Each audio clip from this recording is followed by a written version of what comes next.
따뜻한 말 한마디보다 음악이 위로되는 순간. 그 코로나19로 답답한 마음이 확 풀리는 그런 시간이었습니다. 즐겼습니다. 백건우 씨 연주가 이 늦가을에 굉장히 우리 마음에 큰 위로가 된 것 같습니다. 특히 또 운명고향곡은 되게 또 빵빵거리는데 또 실제로 또 듣고 하니까 너무 뭐 설레기도 하고 아까 뭐 마음도 풀리기도 하고 너무 좋네요. 코로나19로 지친 모두를 위한 기도. 백건우의 팀프 앙상블이 보내온 선율 속으로 들어가 봅니다.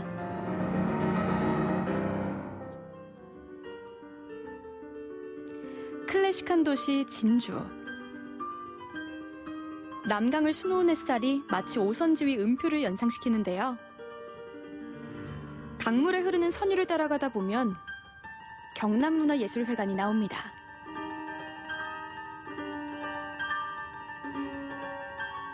이 코로나 환경에서 좀 잔잔한 어떤 위로와 감동을 줄 수 있는 그런 우리 극장 프로그램은 무엇일까라는 고민을 했습니다. 이것도 우리 삶의 하나의 변화 중에 하나다. 이 코로나 환경이 그런 의미에서 역경을 이겨내는 그런 차원에서 그 베토벤의 작품을 선정하고 평화로 정말 그 질병 없는 세상으로 함께 가자는 그런 의미를 담았다고 보시면 되겠죠. 이렇게 뜻깊은 공연에 최고의 라인업도 탄생했는데요.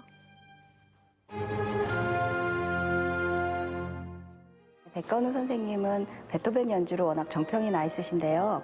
명불허전 리허설 하는 시간도 지금 너무 기뻤고 또 많은 연주들이 지금 캔슬되어 있는 상황에서 이렇게 지방 내려와서 좋은 연주할 수 있게 돼서 너무 기쁩니다. 최고들도 인정하는 월드 클래스 백건우. 세계적인 피아니스트인 그도 이번 공연이 설렐까요?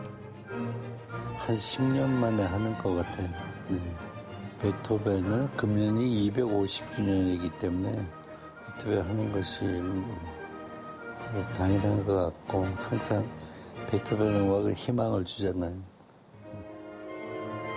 오늘 연주할 곡들은 모두 베토벤이 귓병을 이겨내고 만든 곡. 베토벤의 음악이라고 하는 것이 음악 그 자체인 것 같아요. 네.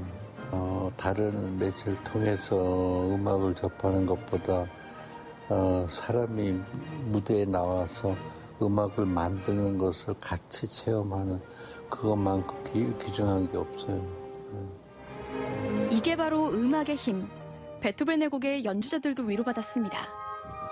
개인적으로 제가 생각하는 베토벤은요. 운명을 이겨낸 노력하는 천재 작곡가. 베토벤 운명교향곡 원 4악장을 말씀드리고 싶은데요.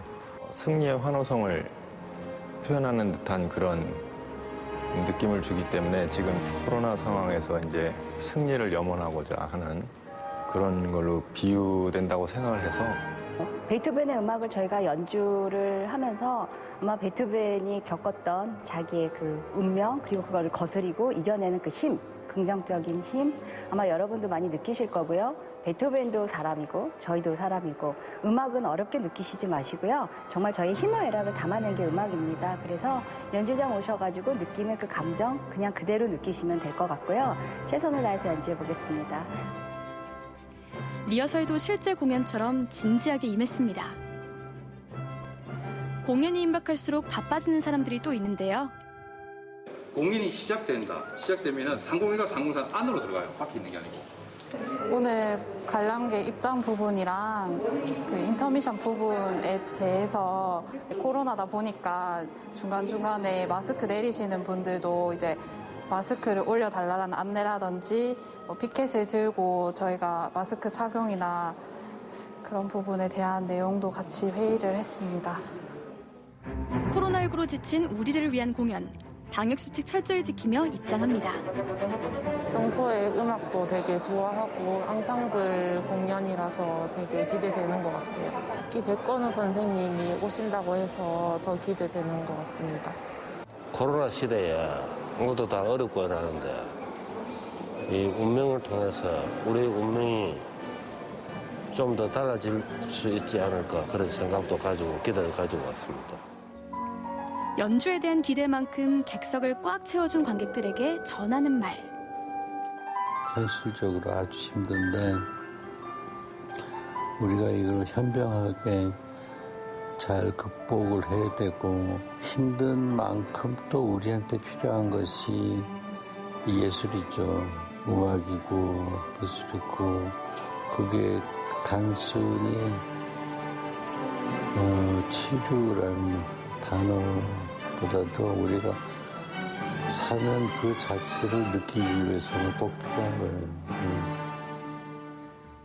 살아있음을 생생히 느끼게 해줄 백건우 윗 팀프 앙상블의 공연 지금 시작합니다.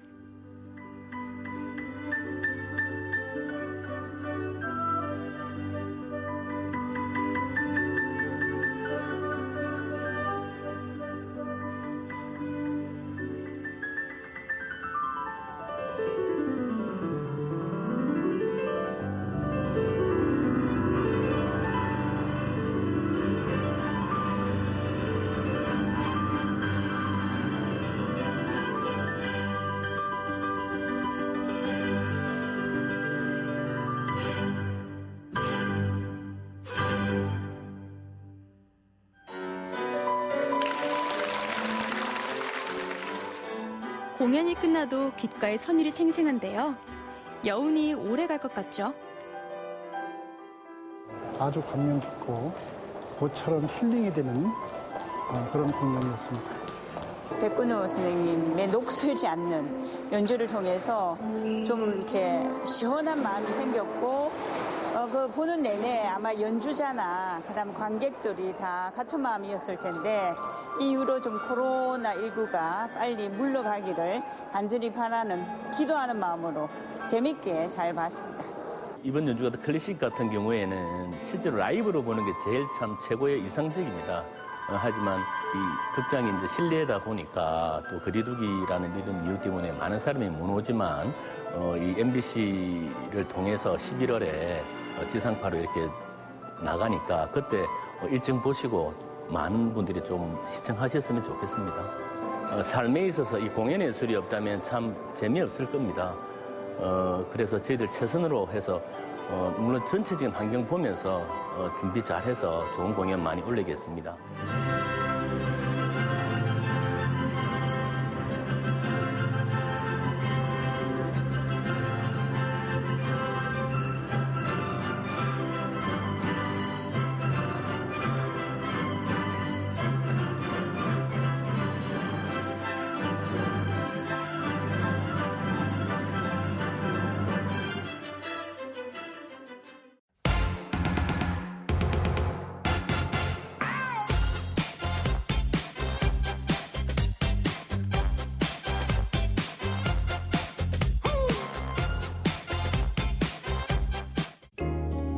이 사람을 아시나요? 그냥 이름 자체는 어디서 들어본 것 같은데 잘 모르겠어요. 노동과 관련된 일인 것 같은데. 데모. 저는 잘 못 들어봤어요. 우리나라 노동운동의 시조라고 봐야지. 저는 변호사로 알고 있는데. 아니, 잘 모르겠어요.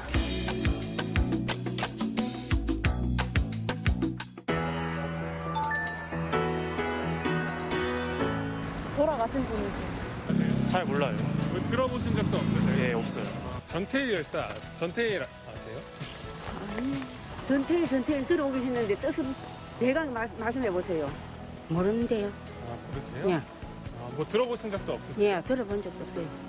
그 예전에 노동운동. 네. 근데 전태일이랑 대구랑 연관이 있다는 것도 알고 아니요. 몰랐어요. 여기 태어나신 건가요?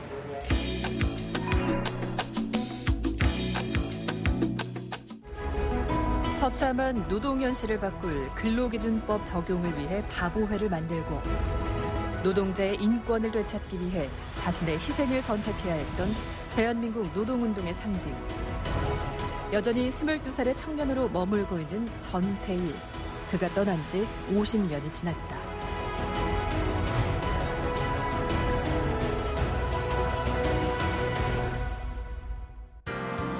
자신의 일기를 통해 회고한 생애 가장 행복한 기억이 머문 곳, 고향 대구. 대구 사람 전태일을 기억하기 위한 특별한 프로젝트가 진행되고 있다. 전태일 기념관을 짓기 위해 다양한 모금 활동을 펼치고 있는 시민 모임 전태일의 친구들과 지역 예술가들이 함께 뜻을 모은 것이다.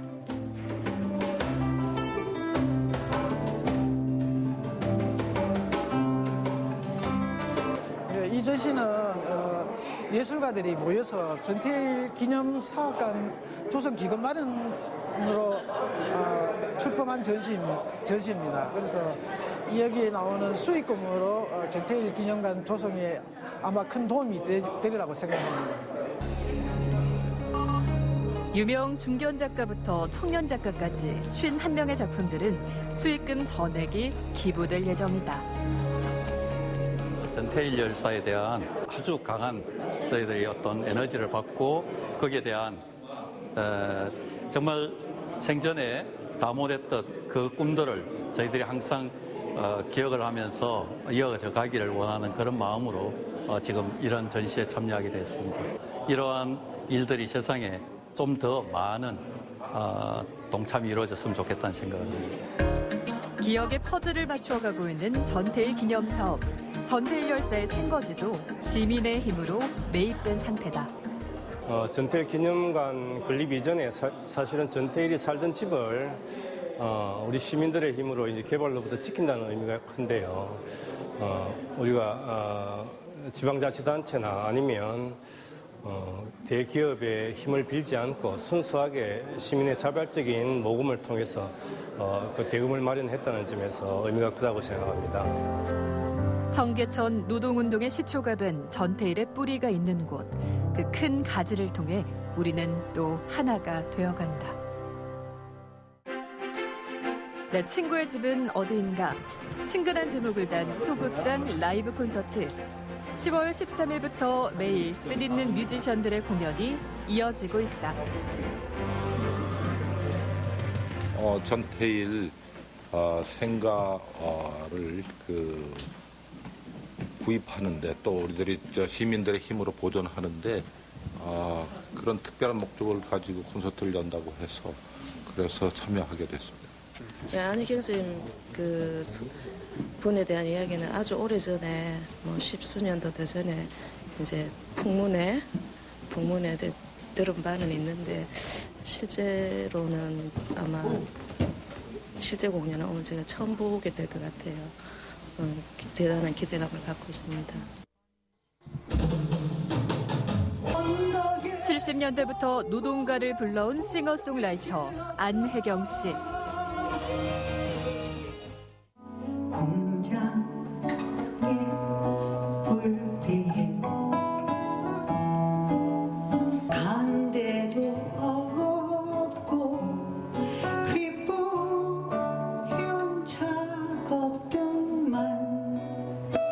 현재 섬진강을 앞에 두고 사는 안혜경 씨에게는 특별한 기억이 있다.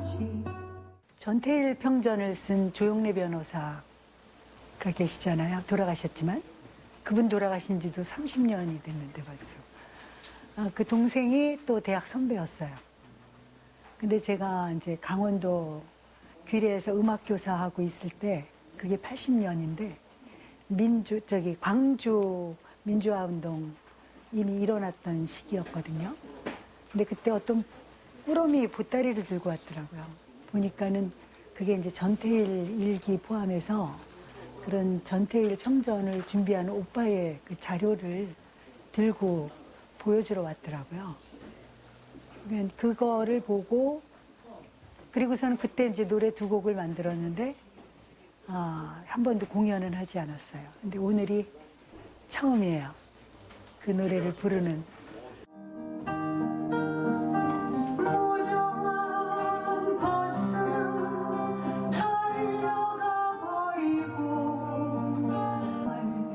세월이 지나 처음으로 꺼내놓은 마음. 인간다운 삶을 노래했던 그가 그리워진다. 취재 중 특별한 기부자를 만났다. 네, 여보세요?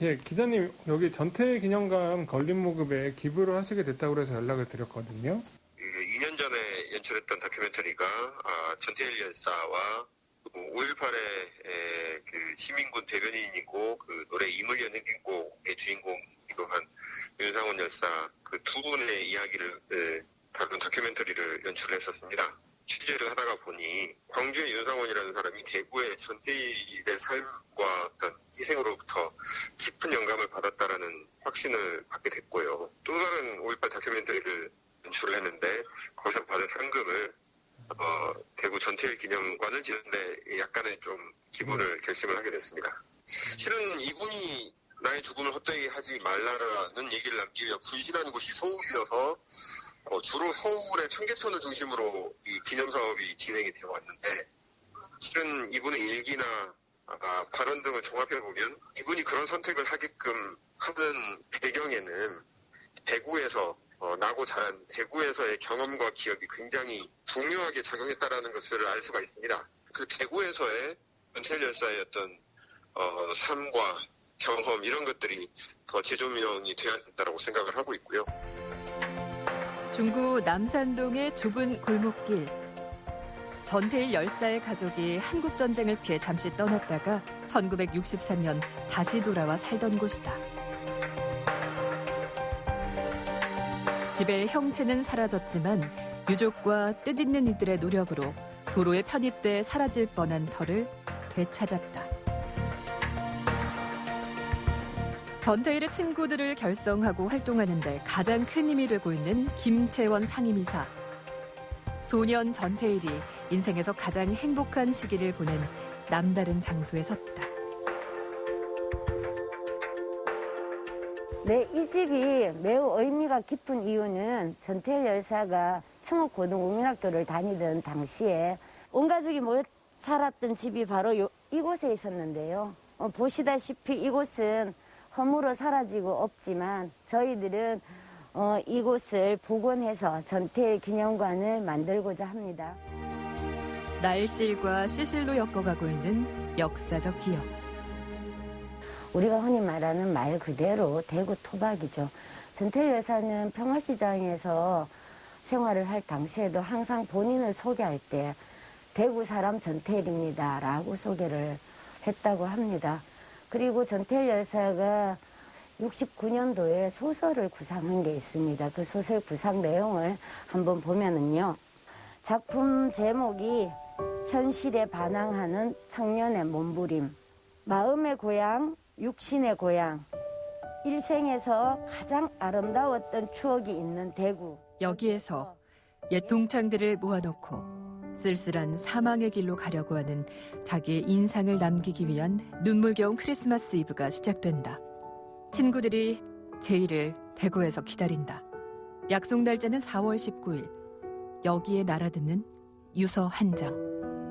우리가 지금 전태일을 다시 기억하고 부르는 이유는 지금의 현실과 떨어져 있지 않기 때문입니다. 지금 우리가 닮아가야 되는 모습이지 않을까 합니다. 우리의 삶 곳곳에는 여전히 수많은 전태일이 살아가고 있다.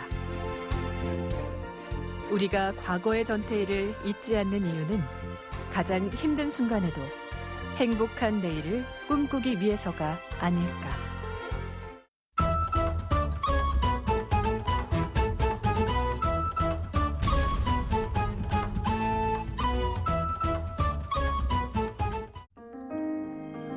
세계적인 문화발전소 국립아시아문화전당. 지금부터 ACC의 다채로운 이야기를 소개합니다.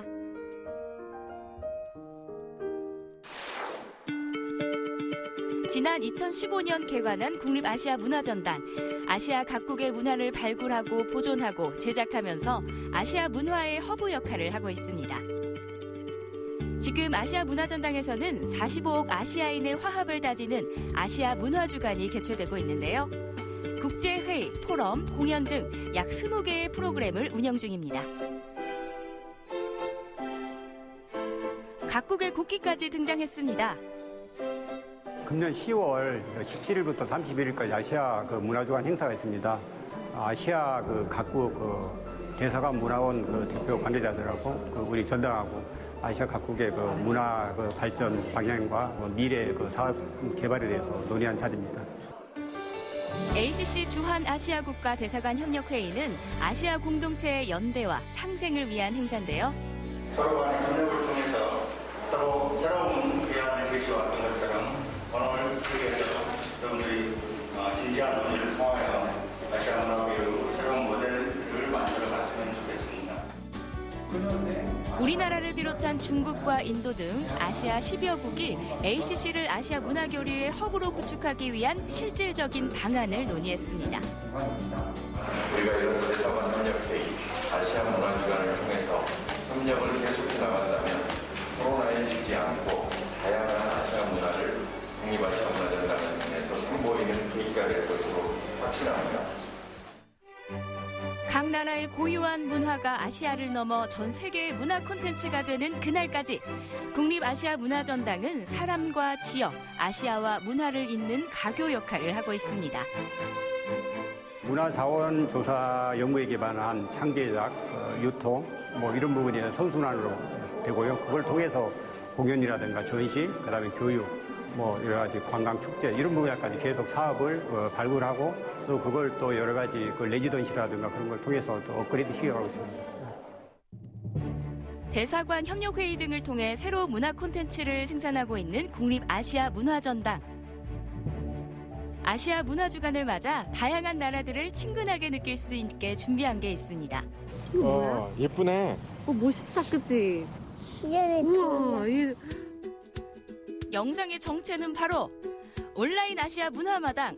아시아 각국의 다채로운 문화를 만날 수 있는 행사입니다. 작년에는 문화전당에서 직접 시민들을 만나며 고국의 매력을 알렸지만 올해는 코로나19로 온라인으로 진행하고 있는데요.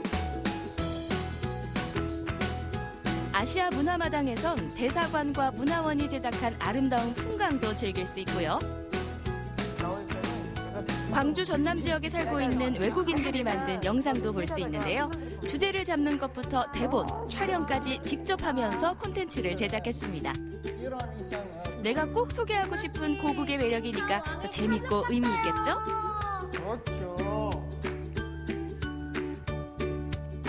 저는 인도네시아를 소개했어요. 두 개 파트를 나누는데 첫 번째 파트는요. 인도네시아 문화를 소개하고 특히 전통 의상 그리고 전통 악기를 소개했어요. 두 번째 파트 같은 경우는 저랑 친구가 와양이라는 전통 연극을 소개했어요. 저는 와양이랑 앙klung을 선택하는 이유가 인도네시아에서 자주 즐겨하는 전통극이하고 전통 악기라서 그래서 여러분들도 이런 영상을 보시면은 인도네시아 체험 같이 할 수 있었으면 좋겠다는 생각을 전하고 싶어요. 이색적인 전통과 문화를 느끼다 보면 그곳의 매력이 더해집니다. 이제 코로나 때문에 이제 밖으로 못 가니까 해외도 못 가고 이렇게 영상으로 보니까 정말 좋고 가보고 싶어요. 약간 좀 대신 가는 듯한 느낌? 영상으로 보니까 참 멋있고 되게 아름다운 자연환경이 진짜 꼭 한번 다시 가보고 싶은 마음이 들었어요. 다음은 아시아 문화주간을 대표하는 공연을 만나볼까요? 국립아시아문화전당은 문화예술의 성과물을 전시하고 공연하는 기능을 넘어 작품을 창제작하는 역할까지 하고 있어 더 의미 있습니다. 2019년도에 ACC에서 어린이 콘텐츠 관련한 제작 공모가 있었어요. 그래서 그 공모에 선정돼서 들어오게 된 작품이고요. 저희 작품은 그 타지키스탄의 전설인 마법의 샘이라는 그 보편적인 주제가 있었어요. 그 주제를 바탕으로 지금의 어린이들에게 전달할 만한 그 이야기가 있을 거라고 판단을 해서 공연으로 만들게 되었습니다. 공연은 다양한 그림자 퍼포먼스와 샌드 아티스트의 그림, 그리고 음악과의 앙상블을 통해 상상력을 자극하는데요. 신비한 마법의 샘을 찾기 위해 고군분투하는 이야기는 관객들에게 인기 만점! 재미있었고 또 보고 싶어요. 배우분들이 노래도 잘해주시고 동물 표정 연기랑 다 잘해주셔서 되게 실감나게 봤던 것 같아요. 다른 나라에 있는 이야기였잖아요. 그런 이야기가 사실 굉장히 낯설기도 하고 저한테도 굉장히 어떻게 결말이 될지 굉장히 궁금하더라고요. 그래서 재미있었습니다. 아이도 굉장히 몰입해서 정말 열심히 공연을 봤어요. ACC가 야심차게 준비한 또 다른 공연. 오, 인기가 상당하죠? 음악 평소에 좋아하고 그래서 조금 기대가 돼요. 지금 코로나로 인해서 공연 볼 기회도 많이 없고 힘든 시기인데 이렇게 좋은 공연을 하게 되어서 아이와 함께 좋은 추억이 될 것 같아서 무척 기대가 큽니다. 과연 어떤 공연일까요? 예, 이번 공연은 저희 국립아시아문화전당이 만든 그림책에 있는 내용들을 가지고 네, 그림책을 만들었다고요? 저희 국립아시아문화전당이 2017년부터 중앙아시아 5개 나라들과 교류를 하면서 이 그림책을 만들었는데요. 한국의 그림 작가들이 중앙아시아까지 가서 그 나라 땅을 밟으면서 작가들과 교류했고, 그리고 중앙아시아 글 작가들이 자기들 문화의 바탕에서 글을 썼습니다. 그래서 이 그림책은 양쪽의 작가들이 서로 오가고 또 양쪽의 나라들이 같이 교류하고 만나면서 만들어진 책입니다. 중앙아시아에서 길어올린 오래된 이야기와 한국 그림 작가들의 현대적이면서 개성 있는 표현법이 어우러진 그림책. 중앙아시아의 웅장한 자연, 유구한 역사 문화를 다채로운 그림에 더해 새로운 이야기에 힘을 보여줍니다. 공연은 그림책을 관객들이 좀 더 쉽게 이해할 수 있도록 꾸며졌는데요. 영상과 피아노 음악, 배우들의 연기, 무용수의 율동 등 다양한 표현으로 총 3권의 그림책을 풀어냈습니다. 엄청 신기하고 재밌고 내용도 되게 알찬 것 같았어요. 그중에서 피아노 소리가 제일 좋았어요. 배경은 우리나라가 아니었지만 노영심 피아니스트의 훌륭한 음악과 함께 하니까 이해가 좀 잘 되고 새로운 경험이었습니다. 국립아시아문화전당에서 만나는 하나 된 아시아입니다. 다양한 문화예술기관과 협력하는 국제 교류 플랫폼이자 새로운 문화 콘텐츠를 창조하는 국립아시아문화전당.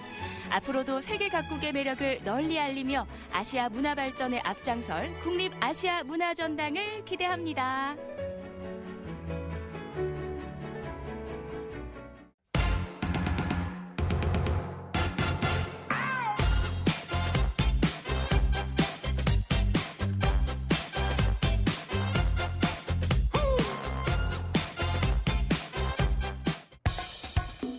배꼽 시계가 울리면 어김없이 선택해야만 하는 점심 저녁 메뉴. 오늘은 뭐 먹지 고민 말고 중화반점으로 모이세요. 맛있어. 아, 은근하네. 바로 이마. 든든하고 이색적이라서 맛있어요. 평범한 듯 비범한 중화요리 3대장, 짜장, 짬뽕, 그리고 양꼬치까지 여러분을 중화반점으로 초대합니다. 웰컴 투 중화반점.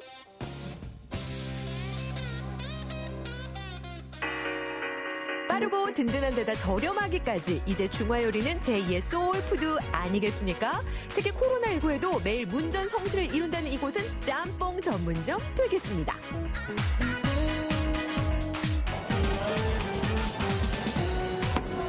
국물이 끝내줘요.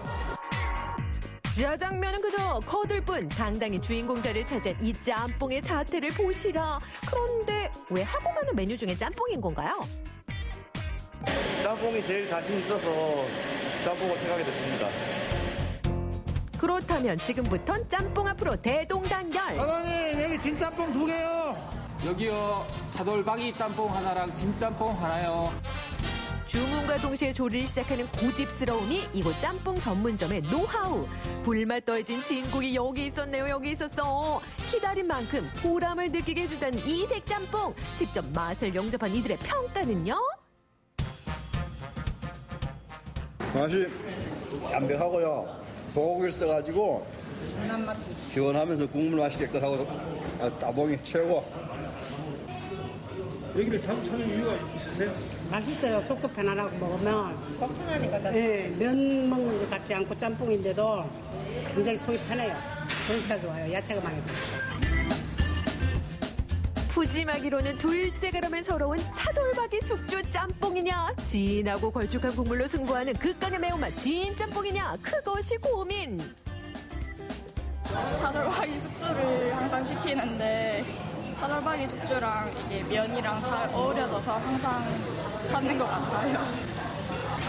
저희 집은 이제 제한된 영업 방식으로 인해서 하루에 이제 밀가루 한 포 정도만의 재료를 준비해서 장사를 하고 있습니다. 그래서 손님들이 그날 재고가 없다 보니까 신선한 재료로 음식을 하다 보니까 더 맛이 있지 않나 그렇게 생각하고 있습니다.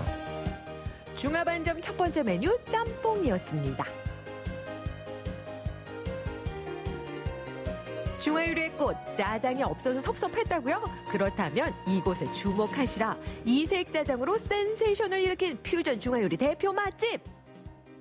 여기 찜닭짜장 하나 하고요. 된장짜장 하나 주세요.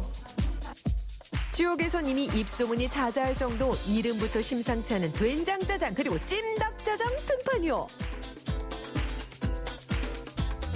저희 된장짜장과 찜닭짜장은 새로운 메뉴 개발 중에 탄생한 건데요. 된장짜장은 좀 더 건강한 짜장을 손님들한테 대접하고자 연구하게 됐고요. 찜닭짜장은 안동 찜닭하고 저희 짜장하고 너무 잘 어울릴 것 같아서 만들어봤는데 생각보다 맛이 있어가지고 손님들한테 대접하게 됐습니다. 더욱이 찜닭짜장으로 말할 것 같으면 전국에선 최초 오직 경북 안동에서만 맛볼 수 있단 말씀. 안동을 대표하는 찜닭을 먹으러 가려고 했는데 애들이 좋아하는 또 짜장면을 먹고 싶어하고 그래서 메뉴를 생각하다 보니까 소문을 듣고 찜닭짜장이 있다는 얘기를 듣고 이렇게 와서 이제 찜닭짜장을 먹게 되었습니다. 드셔보는 거 어떠세요? 와 정말 최고입니다 최고. 와 이게 찜닭에 이게 닭 살도 좀 부들부들하고 애들이 딱 먹기 좋게 짜장도 맛이 있고 이게 한상의 조합인 것 같습니다. 안동 찜닭에 짜장을 더해 완성시킨 퓨전 중화요리. 그 맛을 좌우하는 비결은? 저희 찜닭짜장의 비법은 저희 집만의 특제 짜장 소스가 들어간 저희 비법이라고 할 수 있고요. 정성과 노력과 실패를 거듭해서 만든 저희 찜닭짜장면입니다.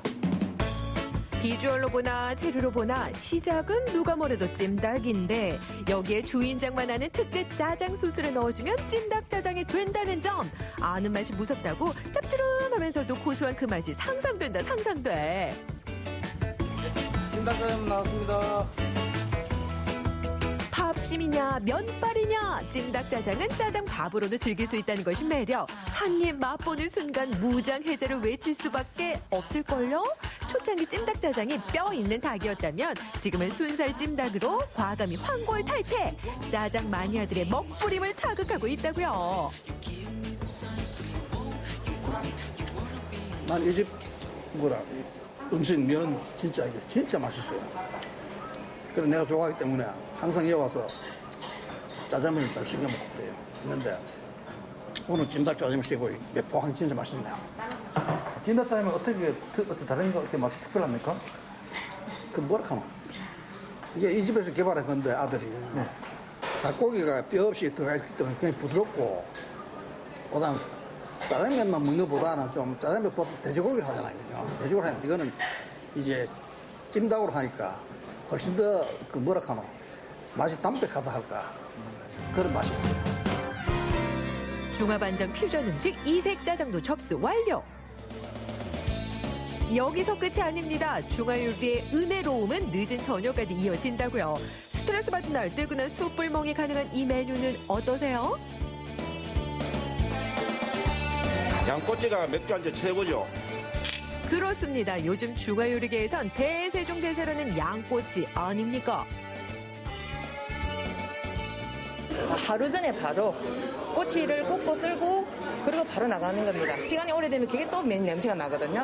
그래서 저희는 이틀 지나면 안 써요. 무조건 바로바로 그날 다 굽고 쓸고 합니다.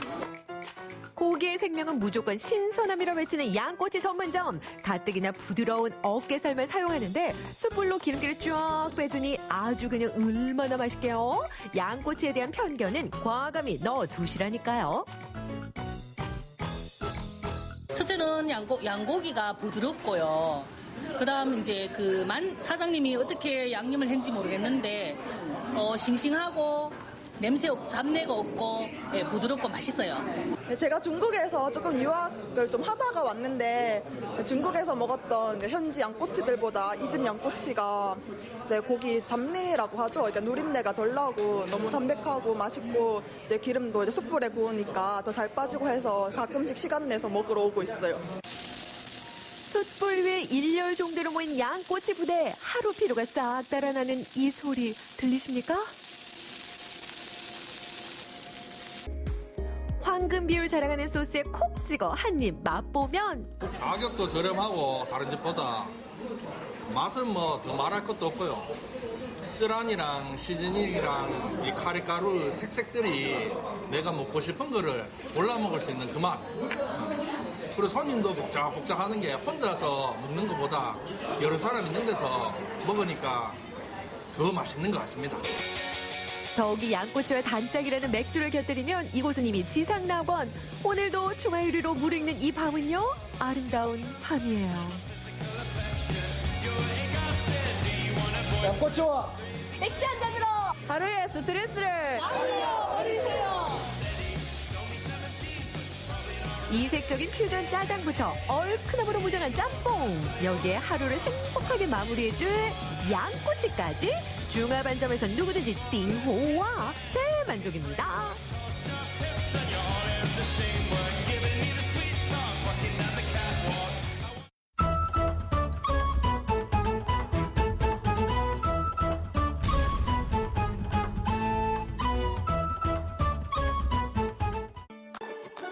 청정 무공해 지역인 녹색쉼표 단양의 삼태산 중턱. 멋진 소나무로 둘러싸인 곳. 아침 해가 가장 먼저 뜨는 이곳에서 맛 좋은 겨울 사과가 재배되고 있습니다. 석회암 지대의 영향을 받아 육질이 단단하고 과즙이 풍부하다는데요.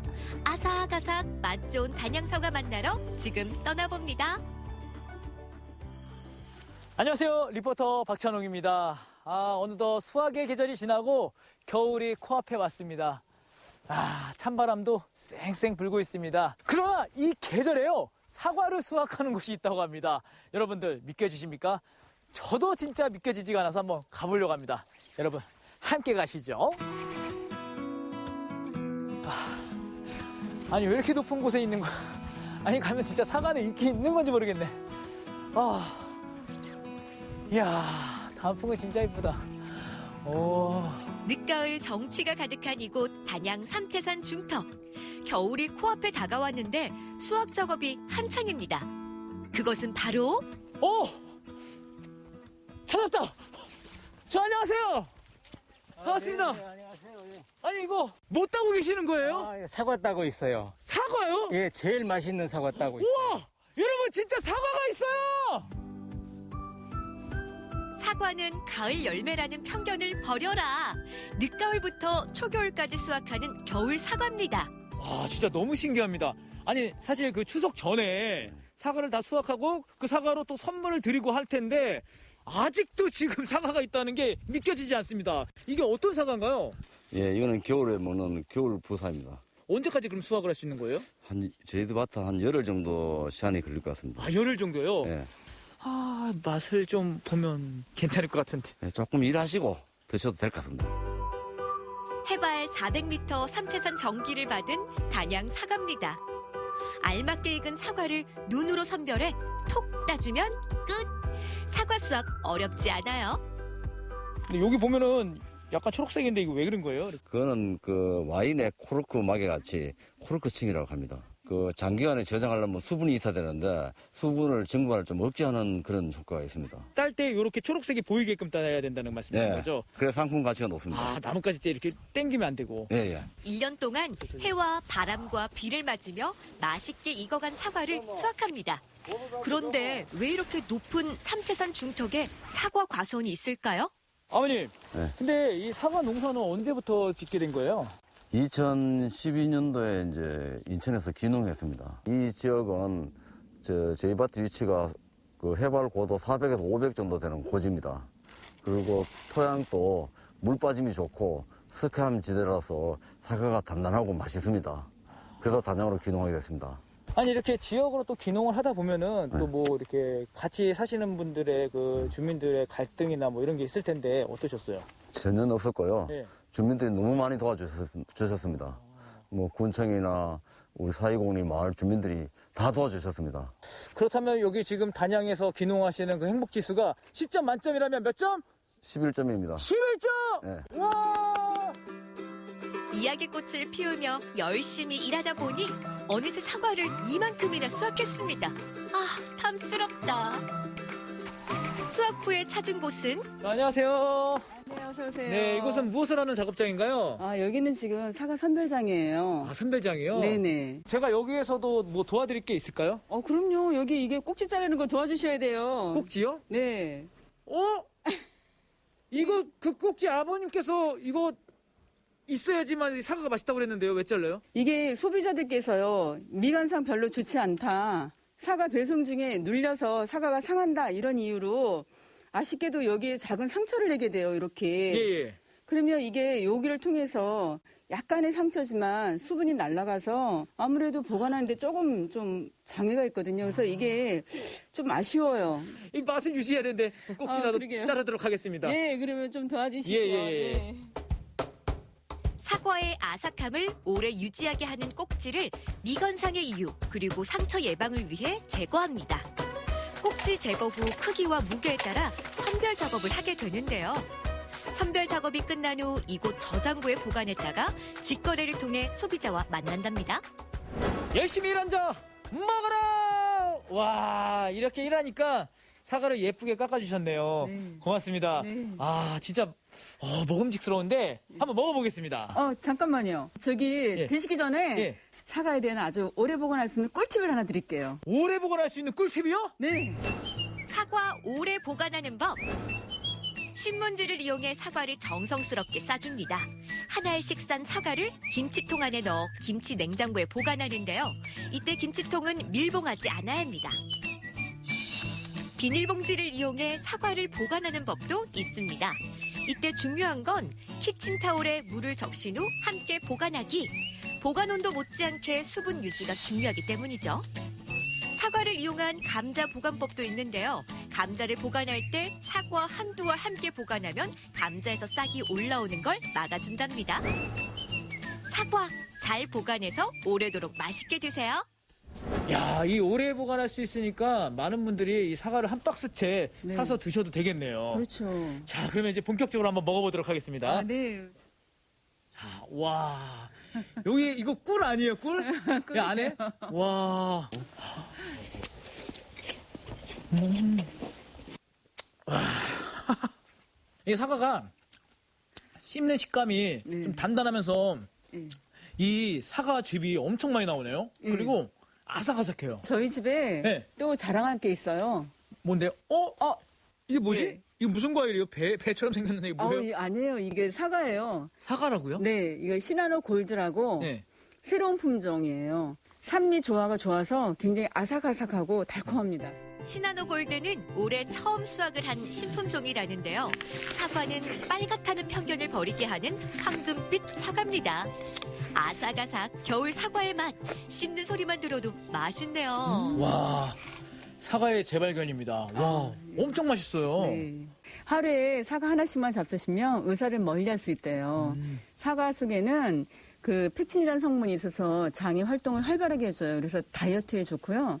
또 LDL이라는 나쁜 콜레스테롤을 낮춰주는 내 혈관을 건강하게 지켜줄 수 있는 좋은 성분이 있습니다. 아삭아삭 매일 하나씩 단양 사과! 이번에는 단양에서 재배한 사과를 모아서 작업하는 곳이 있다고 해서 찾아갑니다. 겨울을 앞두고 겨울 사과 선별 작업이 한창이네요. 안녕하세요. 안녕하십니까. 반갑습니다. 와, 여기도 굉장히 바쁘신데요. 네네. 어떤 곳인가요? 그 단양 농민들이 생산한 사과를 그 상권에 맞게끔 여러 가지 품질로 선별하는 선별장입니다. 그러면 이렇게 하루에 이 사과 작업량은 어느 정도 되나요? 보통 우리가 한 10kg 기준으로 700짝에서 800짝 정도를 작업을 하고 있습니다. 만생종 사과라 해서 지금 수확해서 내년도 6월달이나 7월달까지 공급이 되는 만생종 사과죠. 사과는 수확 시기에 따라 조생종, 중생종, 만생종으로 나누는데요. 만생종 사과는 가장 늦게 수확해 겨울 동안 먹고요. 부사가 대표적인 만생종 사과랍니다. 단양은 대부분이 안반 자체가 석회암으로 형성이 됐으니 좋을 수밖에 없고 지대가 사과 생산 고도가 300에서 600고지에서 주로 생산이 됩니다. 고지가 너무 높다 보면은 냉해 피해를 입어서 품질이 나쁠 수밖에 없고 또 사과는 적정하게 일교차가 커야지만 저장성이라든가 당도, 향 이런 것들이 좋아지기 때문에 어떤 의미에서 단양이 사과로서도 최고 적지입니다. 오늘 제가 단양에 와서요. 단골 사과를 먹으니까요. 이 달달함에 추운 겨울도 아주 즐겁게 날 수 있을 것 같습니다. 단골 사과가 단골될 것 같은데요. 맛 좋고 품질 좋은 단골 사과! 겨울이 코앞에 다가왔습니다. 겨울을 앞두고 청정 지역 단양에서 사과 수확이 한창인데요. 올겨울 과즙 풍부하고 아삭한 단양 사과로 맛있는 겨울 보내세요.